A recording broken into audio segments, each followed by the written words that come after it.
শীতকাল মানেই তো বিভিন্ন জায়গায় পিকনিক, আর তাই আমরা তিনজনে স্নান ধান করে একবারে রেডি শেডি হয়ে বেরিয়ে গিয়েছিলাম পিকনিকের জন্য। কোথায় যাচ্ছি পিকনিকে, কাদের সাথে পিকনিক করছি সবটাই তোমরা জানতে পারবে। ভিডিওটা শেষ অবধি দেখো, স্কিপ না করে। আশা করছি এবার বুঝতে পেরেছো কাদের সাথে পিকনিক। মেয়ে যে স্কুলে পড়ে সেই স্কুলের বন্ধুদের, মায়েদের, বাবাদের সাথে আর কি পিকনিক। এত অল্প সময়ের মধ্যে মেয়ের বন্ধুর সাথে সাথে আমরাও যে কবে বন্ধু হয়ে গেলাম বুঝতেই পারলাম না। এই পিকনিকটা হওয়ায় বাচ্চারা যেমন খুশি তেমনি আমরাও খুবই খুশি।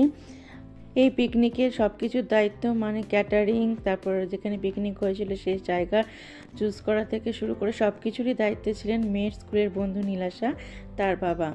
আমরা সবাই টাকা দিয়েছি ঠিকই, কিন্তু কোনো এফোর্টে দিইনি। উনি যদি দায়িত্ব নিয়ে এগুলো যদি না করতে পারতেন অভিজিৎদা, তাহলে সত্যি পিকনিকটা এতটা সুন্দর হতো না।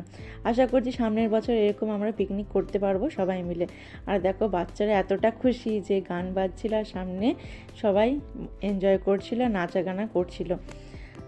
শুধু বাচ্চা কেন, বাচ্চার মায়েরাও বাদ যায় না। যেই তো পছন্দসই গান বাজছিল তাই সবাই একটু এরকম মুড দিয়ে নিলাম।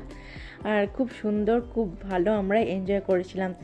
তারপরে চলে গিয়েছিলাম, কাছেই ছিল অ্যাকোয়ামেরিনা। অ্যাকোয়ামেরিনাতে একটুখানি ঢুকেছিলাম আমরা সবাই, একটুখানি চারপাশটা ঘুরে দেখলাম।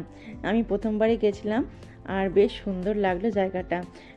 অ্যাকোয়ামেরিনার ভেতরেও বাচ্চাদের বিভিন্ন রকম রাইডস ছিল, যেমন দোলনা আর সিস, সেগুলোতে বাচ্চারা খুব এনজয় করছিল। আর এখানে দেখো সবাই মিলে পোজ দিয়ে কীরকম ছবি তুলছিল। ওদের এই ফ্রেন্ডশিপ দেখে আমাদের ছোটোবেলার কথা মনে পড়ে যায়। আমরাও ছোটোবেলায় এরকম বন্ধুদের সাথে কত এনজয় আর কত মজাই না করেছি। শুধু বাচ্চা কেন, আমরা বড়রাও বাদ যায়নি এই রাইডসগুলো চড়া থেকে। দেখো সিসতে চেপে পড়েছি, আর ভেতরটা অনেকটা এরিয়া জুড়ে অ্যাকোয়ামেরিনার, এমনকি কোনো অকেশন পারপাসেও সবাই আর কি বুকিং করে। খুব সুন্দর ছিল। তারপরে এসে লাঞ্চ করে নিয়েছিলাম। লাঞ্চে ছিল ফিশ, চিকেন, তপসি মাছের ফিশ ফ্রাই, ছিল চাটনি, পাঁপড়, মিষ্টি। রান্নাগুলোও ছিল খুব সুন্দর খেতে।